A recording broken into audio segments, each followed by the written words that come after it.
వసంత్ అయితే మాకు ఇష్టం లేదు. ఆయనకి ఓట్లు ఎవరు వేయరు. ఆయన ఎవరు తెలుసండి, మొన్న ఈ మధ్య ఏదో వచ్చాడు, ఏదో డబ్బులు ఖర్చు పెట్టి గెలిచాడు తప్ప రాజకీయం ఏం లేదు ఆయన దగ్గర.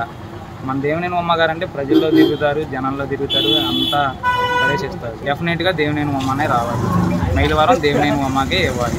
నా పేరు స్వప్న, మాది అన్నారాపేట, రెడ్డిగూడెం మండలం. కేపీ గారు ఎందుకని జగన్ గారిని ఇలా వ్యతిరేకించి మాట్లాడుతున్నారో మాకైతే అర్థం అవట్లేదు సార్. మా మహిళల తరపున ఇన్ని పథకాలు బటన్ నొక్కిన వెంటనే మాకు వచ్చాయి సార్.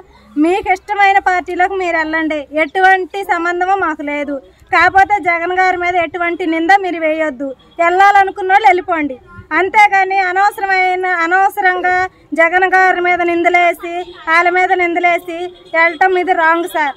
మేము ఎవరు నిలబడ్డా కానీ జగన్ అన్నను చూసి మేము కంపల్సరిగా ఓట్లేసి మా నియోజకవర్గాన్ని గెలిపిస్తాం. మా ఊళ్ళో ఇంత పిల్ల మట్టి వేసింది లేదు, పాపం పన్నాం ఆయన ఏంటి.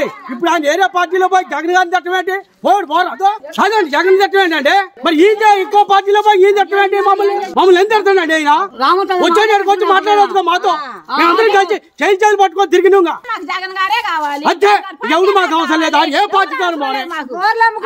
ఆ బోర్లు అమ్ముకోవడం వచ్చినా మేము గెలిపిస్తాం. చంద్రబాబు ఏ తాలూకులో చదివించండి కొడుకుని, ఎక్కడ చదివించండి మా చంద్రబాబు. ఈ పిల్లలు ఇంగ్లీష్ మీడియం వద్దా, జనానికి నెత్త చేతులు పెట్ట డబ్బులన్నీ పచ్చిపాటి మాకు దేవినేని ఉమ్మ గారే కావాలి. కృష్ణప్రసాద్ గారు వైసీపీలో ఉండి ఏం చేయాలి, మళ్ళీ టీడీపీలో ఎందుకు రావాలనుకుంటున్నారు మాకేం అర్థం కావట్లా. గతంలో వైసీపీలో ఉండి ఏం చేశారు, వైసీపీలో ఉండి ఏమి చేయాల, మళ్ళీ టీడీపీలోకి వచ్చి ఏం చేయాలనుకుంటున్నారు నాకేం అర్థం కావట్లా. మాకు టీడీపీకి వసంత్ కృష్ణప్రసాద్ మాకు వద్దు. ఆయన లెగిస్తే హైదరాబాద్ యూఎస్లో తప్ప దేంట్లో ఉండట్లా, మైలవరంలో అస్సలు ఉండట్లా. ప్రజలను ఒక్క క్షణం కూడా పట్టించుకోవట్లా. మాకు ఉమ్మగారే కావాలి, ఉమ్మగారే కావాలి. నా పేరు గంటా శాంతకుమారి. ఎక్కడ నుండి?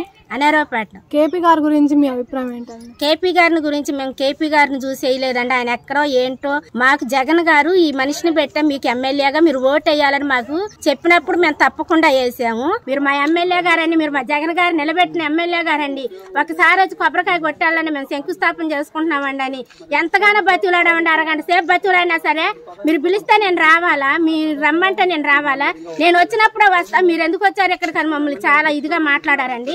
ఒకే మాట చెప్పామండి, మీరు మా ఊరు గడ్డ తొక్కరు, మా సీతారాంపురం అనేది మీరు రాలేరు, మీరు వచ్చినా మేము రాని. మీరు మమ్మల్ని ఎట్లా అవమానపరిచారు. మేము సచివాలయం 3 కిలోమీటర్లు నడిచి వచ్చాము, వచ్చినప్పుడు మీరు మమ్మల్ని అక్కడికి రానియలేదు కాబట్టి మీరు అనేది మా ఊరు అది, ఇదే మీకు లాస్ట్ సార్ అని చెప్పి మేము చెప్పామండి. ఇప్పుడైనా సరే ఇంత బాబుని పెట్టినా సరే ఈయనకి ఓటు వేయాలని మాకు జగన్ గారు చెప్తే మేము వేస్తామండి. ఇక్కడ వసంత్ కృష్ణ ప్రసాద్ గారు ఫస్ట్ లో టీడీపీలో జాయిన్ అయ్యారు, తర్వాత ఆయన అవసరం కోసం అని వైసీపీకి జాయిన్ అయ్యారు, మళ్ళీ టీడీపీలోకి వస్తున్నారు. ఆయన ట్యాప్కోసారి రంగు మార్చడం అనేది ఎవరికి నచ్చలేదు.